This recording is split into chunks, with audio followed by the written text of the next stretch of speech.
ಹುಷಾರೇ ಆಗ್ತಿರ್ಲಿಲ್ಲ, ಬರೀ ಆಸ್ಪತ್ರೆಗೆ ಹಂಗೆ ಆಗ್ತಿತ್ತು.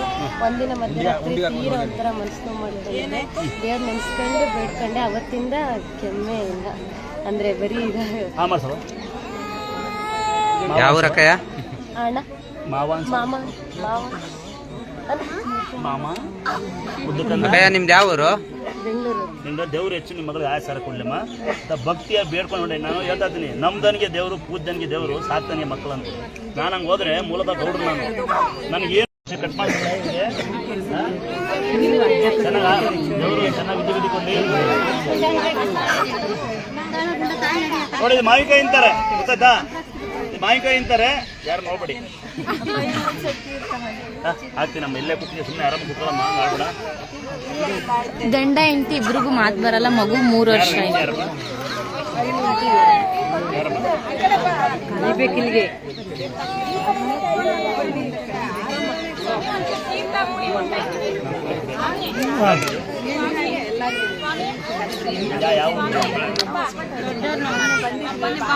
ಎಲ್ಲ ಸಾರಿ ಕೊಟ್ಟಿದ್ದ 10 ದಿವಸ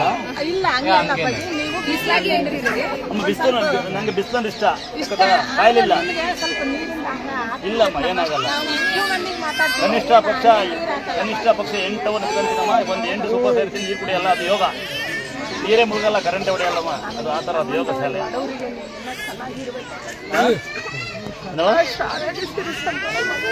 ನಾನು ಆರೋಗ್ಯ ಇದ್ದೀನಮ್ಮ. ಒಂದೇ ಒಂದು ಇಂಗ್ಲೀಷ್ ಕಾಲು ಚೆನ್ನಾಯ್ತು. ಈಗ ನೋಡಿದ್ದು ಕಾಲು ನೋಯ್ತಂತಲ್ಲ, ಈಗ ಚೆನ್ನಾಯ್ತು. ಹೋಯ್ನಾಯ್ತು, ಬೆಣ್ಣೆ ಎಲ್ಲ ಬಿಸಿದ್ದು ಆರಾಮಿದ್ದೀನಿ. ಸರಿ ಆಯ್ತು, ಈಗ ಕಾಲು ಅವ್ರು ಮರ್ತುಂಡು ಬಿದ್ದಿತ್ತು ಅಷ್ಟೇ.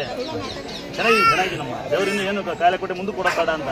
ಕಾಯಿಲೆ ಕೊಡೋಕೆ ಮುಂಚೆ ಸಾವು ಕೊಡಲಿ ಅಂತ. ಇಲ್ಲ, ಹಂಗೆ ಎಲ್ಲರೂ ಇರ್ಬೇಕು ಇವತ್ತು ಕಾಲದಲ್ಲಿ. ಎಲ್ಲರೂ ಕಾಲು ಮುಡ್ತಿರಲ್ಲ. ಇಲ್ಲಮ್ಮ, ಈಗ ಇರ್ಬೇಕು. ನಮ್ಮ ಊಟ ಕೊಡೋಕೋಸ್ಕರ ನೀವು ಇರ್ಬೇಕು ಭಕ್ತರು. ಅಂದ್ರೆ ಆಗಿದ್ದು ನಾವು ತಿನ್ಕೊಂಡಮ್ಮ. ನಿಮ್ಮಂತರ ಬಂದು ಊಟ ಕೊಡೋಕೆ ನಾವು ಬರ್ತಿರ್ತೀವಿ, ತಲೆ ಕಷ್ಟಪಡಿ. ನೋಡಿ, ಅವತ್ತು ಸೀರೆ ಕೊಟ್ಕೊಂಡಿದ್ದೆ. ನಮ್ಮ ಅಕ್ಕ ನನಗೆ ಹುಷಾರಿರಲಿಲ್ಲ, ಕಾಲು ಕೊಂಡು ನೋಡಿ ನಂಗೆ ಜ್ಯೂಸ್ ಅಂದ ನಮ್ಮ ಅಕ್ಕ ಈ ಹೊಸಪೇಟೆ runದಕ್ಕೊಂದ್ಸರಿ ದಯವಿಟ್ಟು ಹಿಂಗನಿ. ನೆಕ್ಸ್ಟ್ ಟೈಮ್ ಯಾರು ಕೂಲ್ ಡ್ರಿಂಕ್ಸ್ ತರಬೇಡಿ, ಸನ್ಮಾನ ಮಾಡಕ್ಕೆ ಬರಬೇಡಿ, ಅರ್ಥಗತ್ತ ಹೂವಿನ ತಗೊಂಬರ್ಬೇಡಿ, ಸನ್ಮಾನ ಮಾಡಕ್ಕೆ ಬರಬೇಡಿ, ಕಿರೀಟ ತರಬೇಡಿ. ಕಿರೀಟ ಹಾಕೊಂಡ್ರೆ ಯಾವನು ಸೌಕರ್ಯ ಆಗಲ್ಲ. ಕಿರೀಟ, ಸನ್ಮಾನ, ಜ್ಯೂಸ್ ಏನು ಬೇಡ. ನೀವು ಫ್ರೀಜ್ನ ಸಾಕು. ನೀವು ಕೂಡ ಅಕ್ಕಿ, ನೀವು ಕೂಡ ಬೆಲ್ಲ ಕೊಟ್ಟರೆ ಒಂದೊಂದು ಶರ್ಟೇ ಸಾಕಾಗ್ತದೆ. ಆಯ್ತಾ? ದಯವಿಟ್ಟು ಇದೆಲ್ಲ ಇನ್ನು ಕಟ್ ಮಾಡಿ ತರಬಾರ್ದಮ್ಮ. ಇದು ಒಂದು ಟೈಮಿಗೆ ನಾನು ಚೂರು ಕುಡಿತೀನಿ, ಜಾಸ್ತಿ ಕುಡಿಯಲ್ಲ. ಈಗ ನಾನು ಒಂದೊಂದು ಇದೆ ಲಿಮಿಟೇಷನ್, ಊಟ ಲಿಮಿಟೇಷನ್ ಇದ್ದೆ. ಯಾರ ಬಗ್ಗೆನೂ ಮಾತಾಡಲ್ಲ, ಮೊಬೈಲ್ ಹುಚ್ಚಿಲ್ಲ, DP ಇರ್ತಾರಲ್ಲ ನಾನು.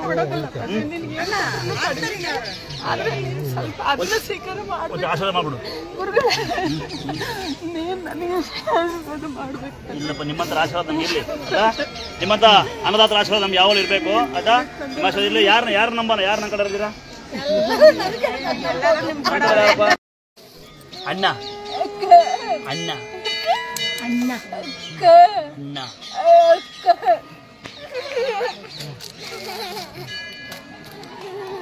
ಈ ತಂಗಿ ನನಗೆ ಅದಾ?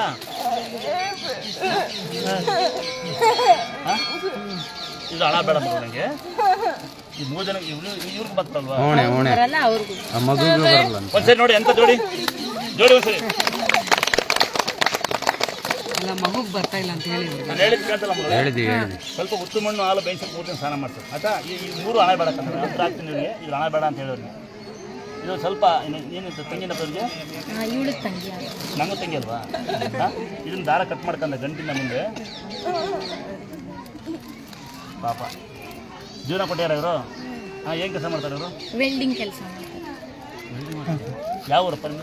ಬೂಗದ್ಕಳ್ಳಿ, ಮೈಸೂರು. ಕಟ್ ಮಾಡಿ. ನನ್ನ ದೇವಸ್ಥಾನ ಕಟ್ಟಿರೋ ಬಂದು ಒಬ್ಬ ತಿರುವಣ್ಣಾಮಲೆನ ಕಾಲು ಬರಲ್ಲ ಅಂತ ಕೈ ಬೆಂಡಾದವೆ ಅಂತ ಒಬ್ಬ ಮೈಸೂರು ಹತ್ರ ನಂಜುಂಡಪ್ಪ ಅಂತ. ಮತ್ತೆ ಪಿಡ್ಸ್ ಬರುತ್ತೆ ಅಂತ ರಾಮು ಅಂತ ವೆಲ್ಡಿಂಗ್ ಮಾಡಿದ್ದಾರೆ, ಅವನೇ ಒಳಗಡೆ ಪೇಂಟ್ ಹೊಡಿ, ಅವನಿಗೆ ಪಿಡ್ಸ್ ಬರುತ್ತೆ. 3 ಇದ್ರು ಅವರು ಇಲ್ಲಿ ರೆಡಿ ಮಾಡ್ತೀವಿ, ರೆಡಿ ಆಗ್ತಾರೆ, ಅವ್ರು ಕೆಲಸ ಮಾಡ್ತಾರೆ, ಸಂಬಳ ಕೊಡ್ತೀನಿ ನಮ್ಮ ನಾನು. ಅವ್ನು ನೋಡಿ, ಅವನು ಒಂದು ಮಕ್ಕಳಿಗೆ ಮಾಸ್ಟರ್. ಎಂಥ ಅದೃಷ್ಟ ಅಂತಲ್ವ, ಎಂಥ ಪುಣ್ಯ ಅಂತಲ್ಲ. ಅವನಿಗೆ 8 ವರ್ಷ ಮಗು, ಅವನಿಗೊಂದು ಕೆಲಸ ಮಾಡಿ ಅವನಿಗೆ ಸಂಬಳ ಕೊಡ್ತೀವಿ. ಇನ್ನು ಅವ್ರ ತಾಯಿ ನಾನು ಬಟ್ಟೆ ಹೋಗಿತ್ತು, ನಾವು ತಾಯಿ ಥರ ಕಾಣ್ತೀವಮ್ಮ ಅಲ್ವಾ? ಯಾವತ್ತು ಯಾರು ತಲೆ ಬಗ್ಸಿ ಮೈ ಬಗ್ಸಿ ದುಡಿತಾರೆ ಅವರೇ ಶ್ರೀಮಂತ ನನ್ನ ಪ್ರಕಾರ ಅಲ್ವಾ? ದೊಡ್ಡ ಕಾರ ಬರೋ ಶ್ರೀಮಂತ ಅಲ್ಲ, ಓಡಿಸೋ ತಾಕತ್ತಿರ್ಬೇಕು, ಅವ್ನು ಶ್ರೀಮಂತ. ದೊಡ್ಡ ಮನೆ ಕಟ್ಟೋ ಶ್ರೀಮಂತ ಅಲ್ಲ, ಅಪ್ಪ ಅಮ್ಮನ ತಾಕತ್ತಿರ್ಬೇಕು ನನ್ನ ಪ್ರಕಾರ ಅಲ್ವಾ? ನಿಜವಾದ ಆರೋಗ್ಯವಂತ ಯಾರಂದರೆ ಸಾಲ ಮಾಡಬಾರ್ದು. ನನಗೆ 3 ಇಲ್ಲ, ನಾನು ನೆಮ್ಮದಿ. ಯಾವುದೇ ಕಾಯಿಲೆ ಇಲ್ಲ, ಕಸಾರಿಲ್ಲ, ಸದ್ಯಕ್ಕೇನು ಇಲ್ಲ, 40 ವರ್ಷ ಏನು ಕಾಯಿಲೆ ಬಂದಿಲ್ಲ, ಮುಂದಕ್ಕೂ ಬರೋದು ಬೇಡ, ದೇವ್ರನ್ನ ಕೇಳೋದು ಒಂದೇ ಬಿಟ್ಟು ಬೇರೆ ಕಾಯಿಲೆ ತೂನ್ಸ್ಬೇಡ ಅಂತ ಒಂದು. ಎರಡನೇದು ಹೆಂಗೆ ಗೊತ್ತಾ, ಎಲ್ಲಿದಾಗ ಬದುಕ್ತೀವಿ ಅಲ್ಲಿ ತನಕ ಕಾಯಿಲೆ ಕೊಡಬೇಡ ಅಂತ. ಮೂರನೇದು ರೋಡ ಸಾಯಿಸ್ಬೇಡ, ಹಾಸ್ಪಿಟಲ್ ಸಾಯಿಸ್ಬೇಡ, ಮನೆ ಮಲಗಿ ಸತ್ತೋಗ್ತೀನಿ, ಮೂರೇ ಕೇಳುತ್ತಾ ಅಂತ. ಈ ಮೂರು ಕೇಳಿ ಅವಾಗ ಚೆನ್ನಾಗಿರ್ತೀರಂತೆ ಅಲ್ಲ ತಂಗಿವ.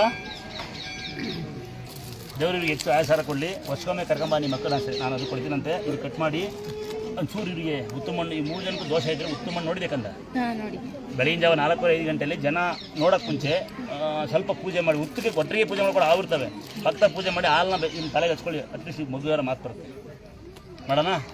ಒಂದ್ಸರಿ ಸಂಸಾರ ತುಂಬಿ ಕುಟುಂಬಕ್ಕೆ ಒಂದ್ಸರಿ ಎಲ್ಲ ಗಂಡ ಹೊಡೆಗೇನೆ, ಹೆಂಡತಿ ಹೊಡೆಗಳೇ, ಹೊಸ ಹೊಡೆಗಳೇ, ಹಳೆ ಹೊಡೆ ಇಲ್ಲಿ ಬರ್ತಾರೆ.